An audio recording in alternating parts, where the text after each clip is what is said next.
요한복음 7장입니다. 6장 분량도 우리가 살펴보는 시간도 꽤 길었죠. 7장에서 예수님은 오늘 설교 제목에 있는 것처럼 예수님의 때에 대해서 말씀하고 계십니다. 간단하게 정리를 해보면 이겁니다. 예수님의 때가 아직 아니기 때문에 예루살렘으로 올라가지 않으신다, 이렇게 말씀하십니다. 그런데 또 뒤에 보면 초막절이라는 이 절기를 배경으로 하고 있는데 초막절이 끝나기 전에 예루살렘으로 올라가십니다. 때가 아니어서 안 가신다 하셨는데 뒤에 가면 그 절기가 채 끝나기도 전에 올라가시는 것이죠. 이 부분을 우리가 잘 이해해야 합니다. 예수님의 때, 그러니까 십자가를 지셔야 할 때는 아직 아닙니다. 그렇기 때문에 십자가의 때는 아니기 때문에 안 올라가시지만 다른 이유와 목적으로 또 하나님의 때와 명령으로 초막절의 성전에서 말씀을 전하실 하나님의 때와 명령에 따라서는 올라가십니다. 굉장히 하나님의 때 또는 예수님의 때에 대한 굉장히 정교한 차이, 그 차이를 분별하고 그 차이에 나타나는 것에 따라서 순종하시는 모습을 오늘 본문에 보여주고 계시죠. 우리가 같이 그 예수님이 행하신 모습을 살펴보며 묵상하려고 합니다. 1절 말씀해 보시면 그 후에 예수께서 갈릴리에서 다니시고 유대에서 다니려 아니하심은 유대인들이 죽이려 함이로라. 갈릴리에 머물러 계시고 유대로 가지 말아야겠다라고 마음에 결정하셨습니다. 이유를 뭐라고 말씀합니까? 유대인들이 죽이려고, 예수님을 죽이고자 하는 마음을 먹고 있기 때문입니다. 예수님께서 이 위협과 두려운 상황을 불안해하시고 염려하셔서 안 가시겠다 말씀하신 것이 당연히 아니겠지요. 예수님은 시간이 조금 더 지나고 보면 결국 오늘 1절 말씀에 기록되어 있는 예수님을 죽이려 했던 그 유대인들의 손에 의해서 십자가에 못 박히시게 됩니다.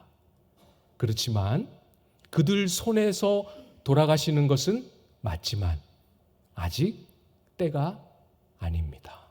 예수님은 초막절에 십자가를 지시지 아니하시고, 여러분 아시는 것처럼 유월절을 기다리셨다가 유월절 어린 양으로 유월절 절기를 성취하시기 위해 십자가를 지십니다. 그런 의미에서 아직 이 절기는 내가 나 세상에 십자가를 지는 그리스도로 나를 나타낼 때가 아니다, 이렇게 말씀하고 계시는 거죠.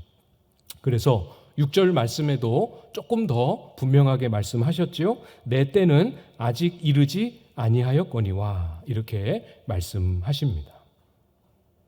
예수님은 하나님 아버지의 뜻을 받들어서 십자가를 짊어지시기로 결정하셨습니다.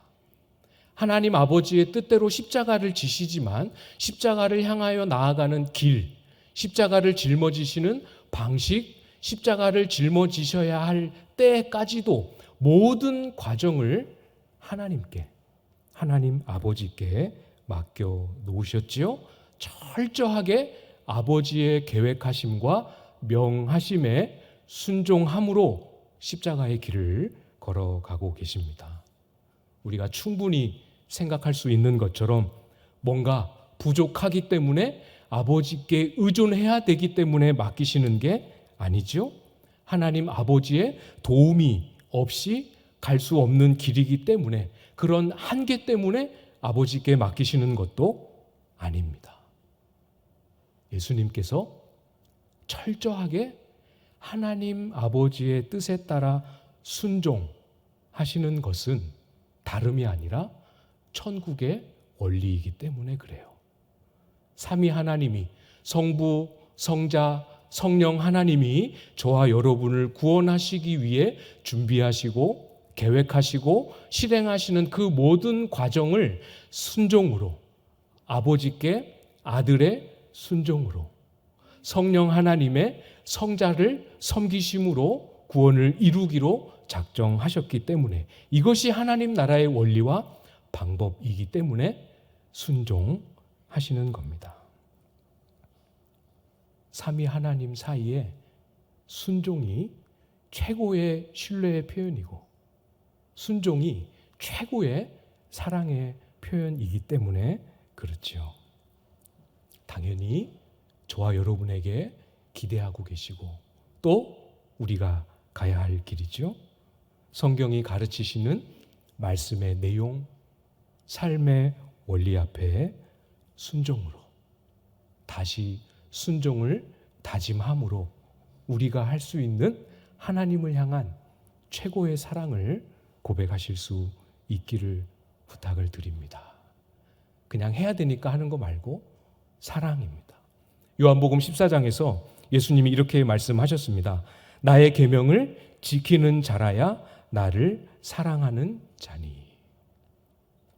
말로만, 찬양의 가사가 나올 때만, 주님을 사랑하는 것 같은 느낌이 내 마음에 채워져 있을 때만 그렇게 주님께 사랑을 입술로만 고백하는 것이 아니라 실제로 구체적인 우리의 삶의 자리에서 하나님께 여쭙고, 하나님이 말씀을 통하여 예배 중에, 기도 중에 내 마음에 가르쳐 주시고 도전하시는 것들을 잊어버리지 않고 마음에 잘 붙잡아 두었다가 실천하고 순종해야 될 때가 왔을 때 그것을 행함으로 주님 보십시오, 아시지요?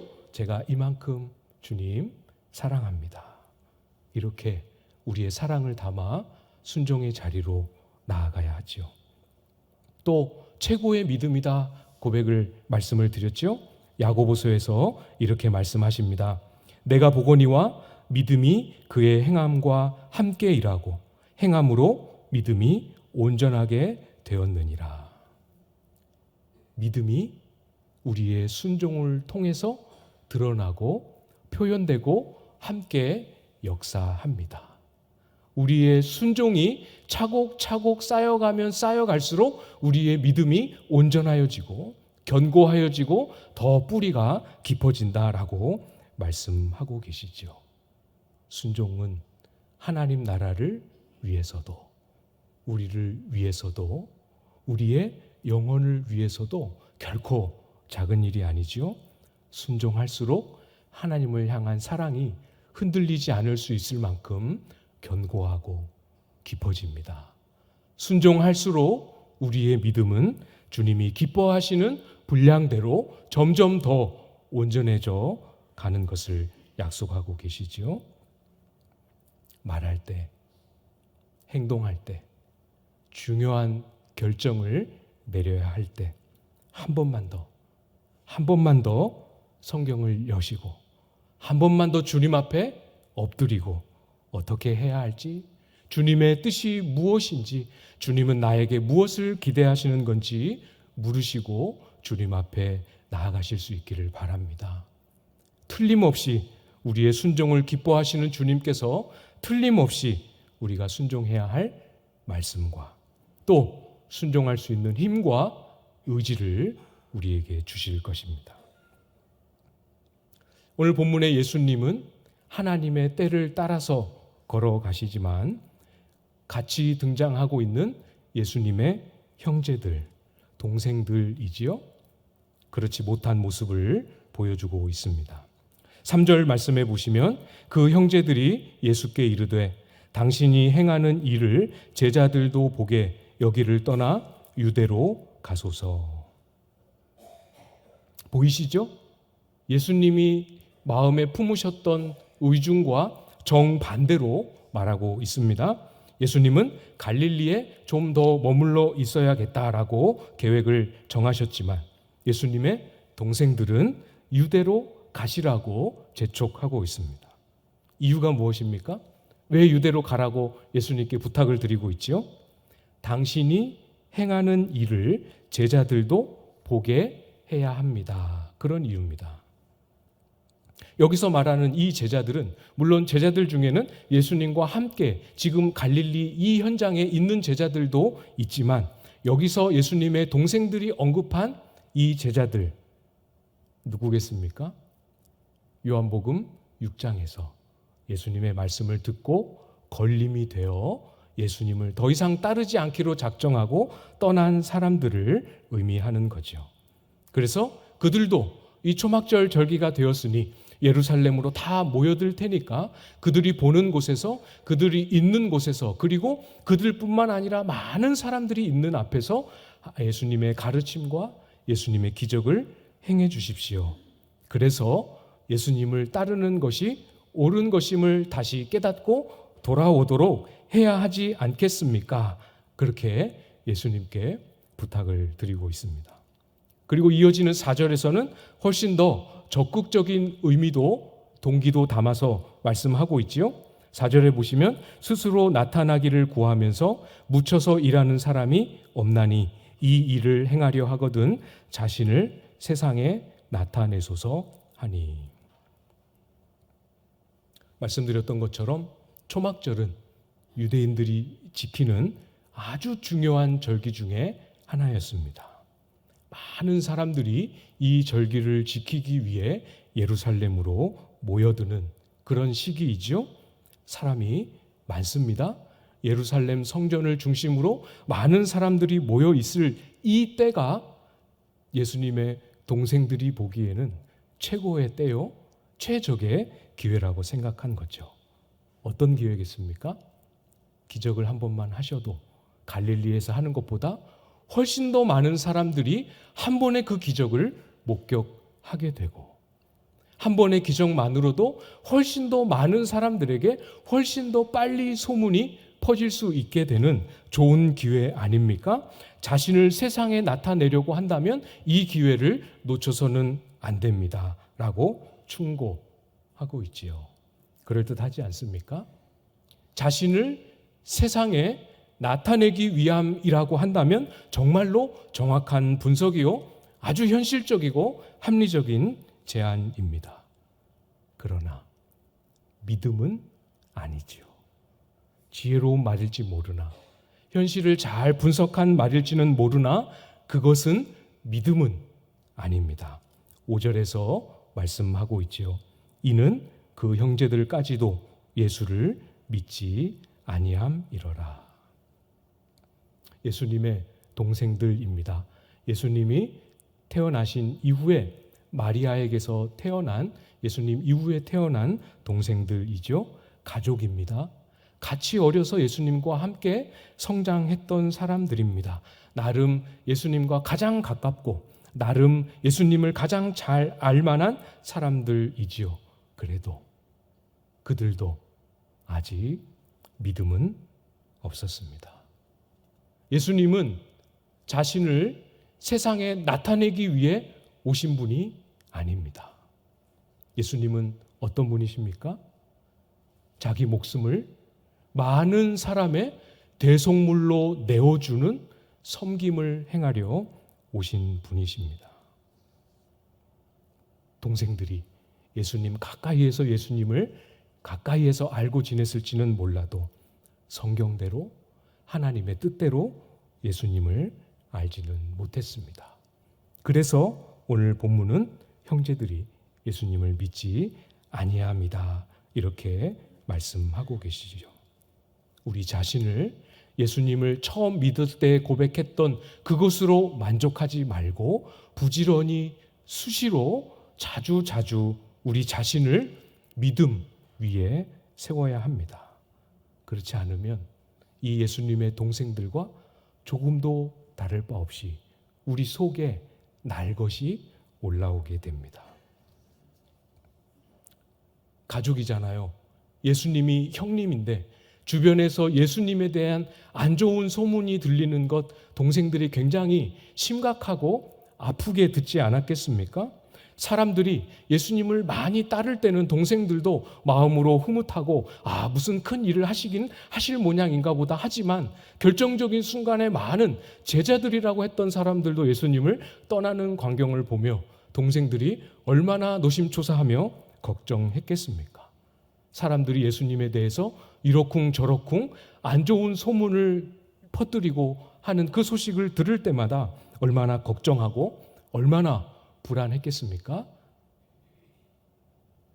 예수님, 제발 정신 차리시고 그렇게 하지 마시고 사람들 많은 곳에 가셔서 이 일을 좀 행하셔야 할 것 같습니다.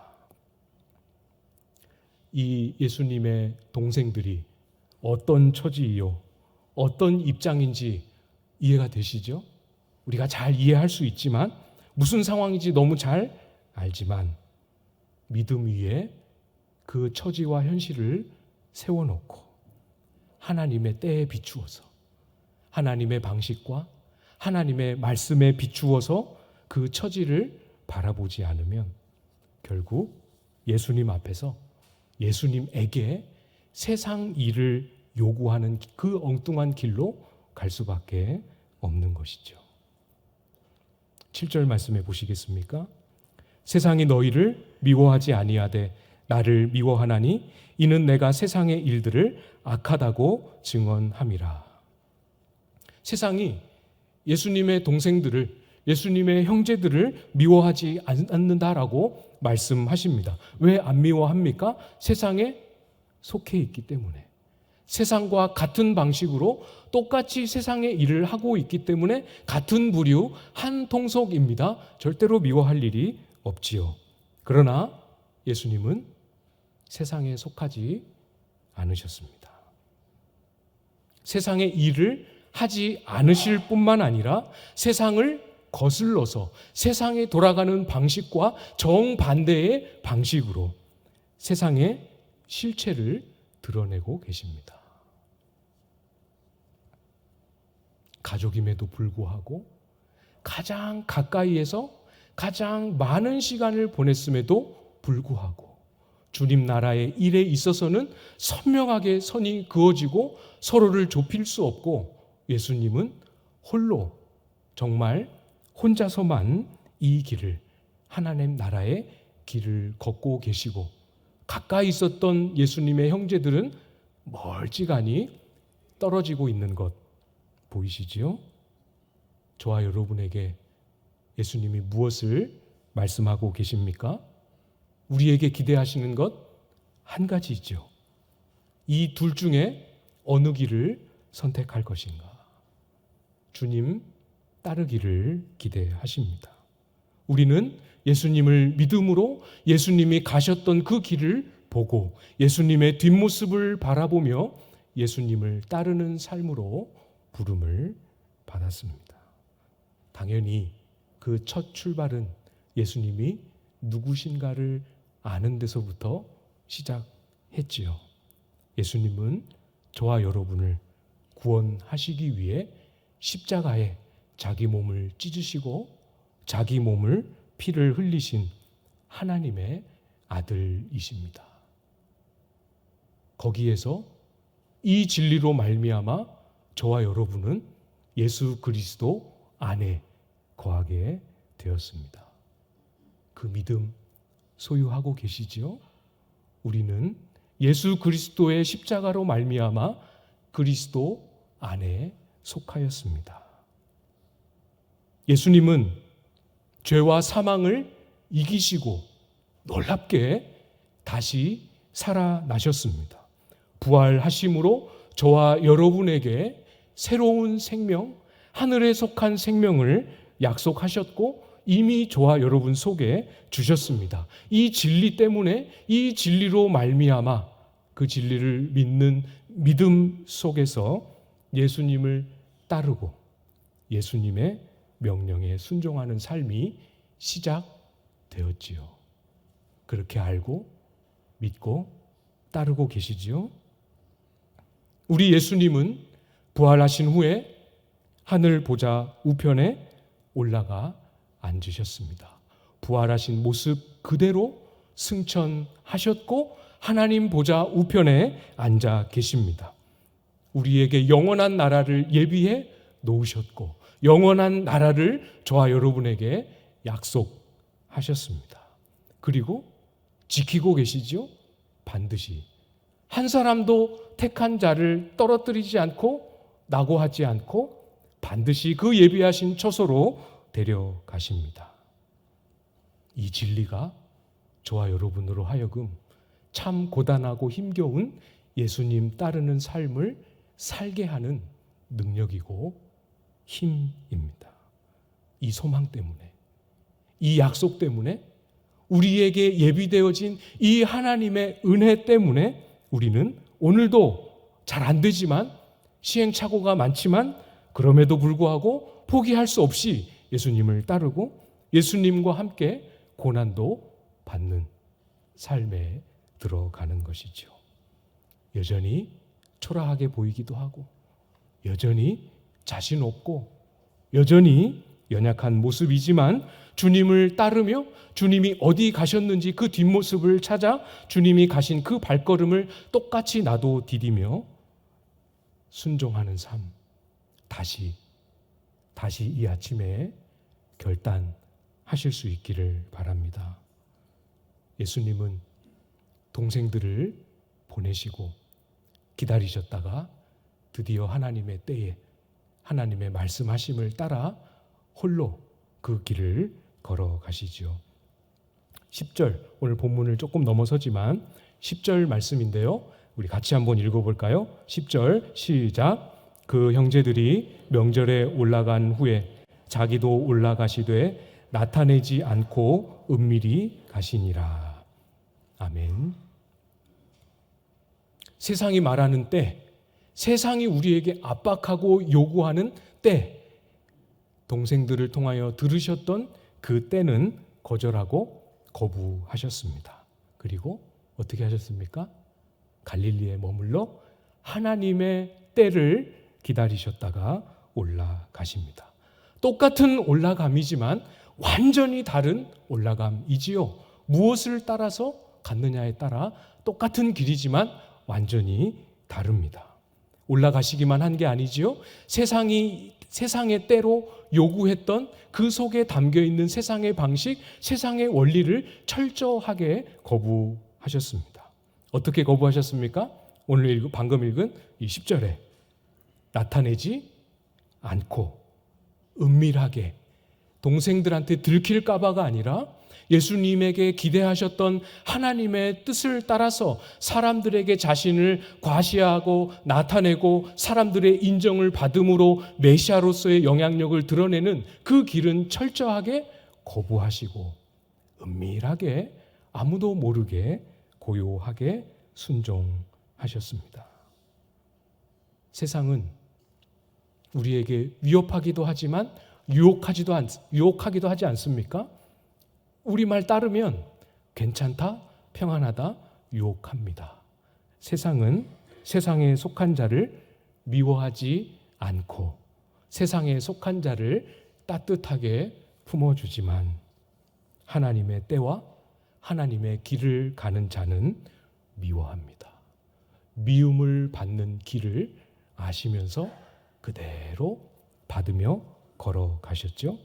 12절에 보면 예수님에 대한 들려지는 소문들 가운데에는 예수님이 무리를 미혹하는 사람이다라는 이런 말도 안 되는 큰 오해의 소문도 들려오고 있었습니다. 이게 무슨 뜻입니까?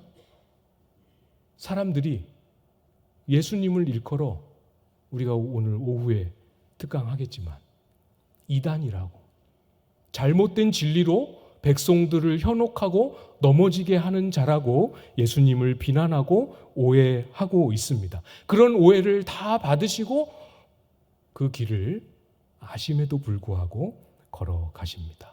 심지어는 우리가 앞에서 보았던 것처럼 사람들은 이미 예수님을 죽일 마음을 품었지요.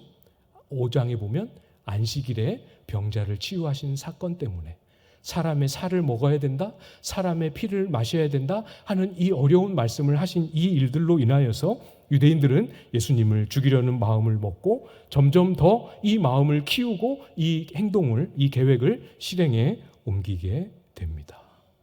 주님이 가셨던 길은 평탄하고 아름답고 화려하고 인정받는 길이어서 가신 것이 아닙니다. 힘들고 오해받고 손가락질 당하며 고통이 수반되는 길이지만 가셨습니다.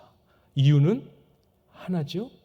하나님 아버지의 때, 하나님 아버지의 명령하신 길이기 때문입니다. 주님이 우리에게 조용히 나지막히 걸어가신 그 뒷모습을 우리에게 보여주시면서 기대하시고 촉구하십니다. 어느 길로 가겠느냐? 주님을 따르는 그 길, 주님이 가셨던 그 길로 따라 나서도록 저와 여러분을 부르고 계십니다.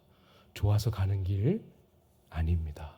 가보신 분들, 이미 그 길 위에 들어가 계신 분들 있으시잖아요. 얼마나 힘겹습니까? 고단합니까? 퍽퍽하고 알아주는 사람도 없고 얼마나 외롭습니까? 그럼에도 불구하고 우리가 포기하지 않고 놓지 않는 이유가 무엇입니까? 그 길이 하나님이 명하시고 부르신 길이니까. 우리 주님이, 우리가 사랑하는 주님이 가신 길이니까. 이것이 이 때에 내가 있어야 할 하나님의 때인 줄 믿으니까 어렵고 힘들어도 그 자리를 지키고 계시는 것 아닙니까? 어제 피택자 교육하면서 마지막 시간에 은사와 이렇게 역할에 따라서 교회를 섬길 때 어려웠던 역할은 어떤 것들이 있으셨습니까? 또 내 은사와 또 재능에 잘 맞는 그런 역할은 어떤 것들이 있으셨습니까? 쭉 나누는 그런 시간을 잠시 가졌습니다. 한 분 한 분 이런 일들, 이런 역할들이 저의 은사로 잘 맞는 것 같아요 라고 이야기하셨고, 한 분 한 분 이런 역할과 또 저런 섬김으로 감당할 때 겪었던 어려움들을 이야기해 주셨습니다. 그런데 그 말씀을, 나눔을 듣고 있는 제 마음은 이것 때문에 힘들어서 못하겠어요, 이것 때문에 힘들어서 그만할래요 하는 그런 마음은 단 1%도 안 느껴지고, 저 과정을 걸어오면서 저렇게 힘들고 불편함에도 불구하고 영혼들을 돌보고 하나님 나라를 섬기고 교회를 세우기 위해 그 수고와 힘겨움의 과정을 묵묵히 감당해 오셨구나. 그분들의 이야기만 들었지만 어디 그분들의 이야기만 이겠습니까? 여러분이 알고 있는, 여러분이 기억하고 있는 많은 우리의 믿음의 선배들이 교회를, 주님 나라를 그렇게 섬겨 오셨지요. 그게 우리의 부름입니다.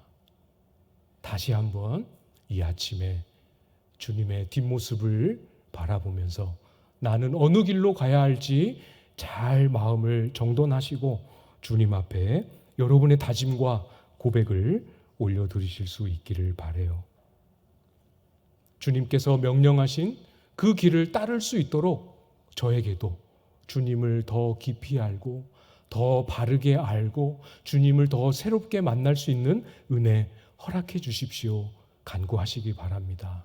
그러나 그런 특별한 은혜가 주어지기 전이라 할지라도 내가 아는 한, 내가 배운 범위 안에서, 내가 할 수 있는 내용들 안에서 놓치고 있었던 순종의 자리, 놓치고 있었던 섬김의 자리, 지금부터 다시 결정하고 다짐하고 나아가실 수 있기를 바랍니다.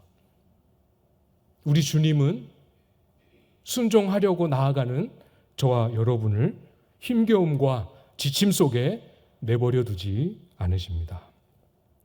반드시 흔들리지 않을 만큼 단단한 사랑의 모습으로 우리를 바꾸어 주십니다.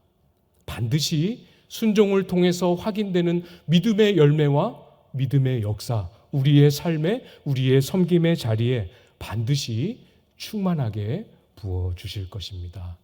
이 하나님에 대한 신뢰를 마음에 잃지 않고 언제든 어느 때에든 무엇을 말씀하시든 순종의 자리에, 주님을 따르는 자리에 기쁨으로 나아가는 저와 여러분들 다 되실 수 있기를 주님의 이름으로 축복합니다.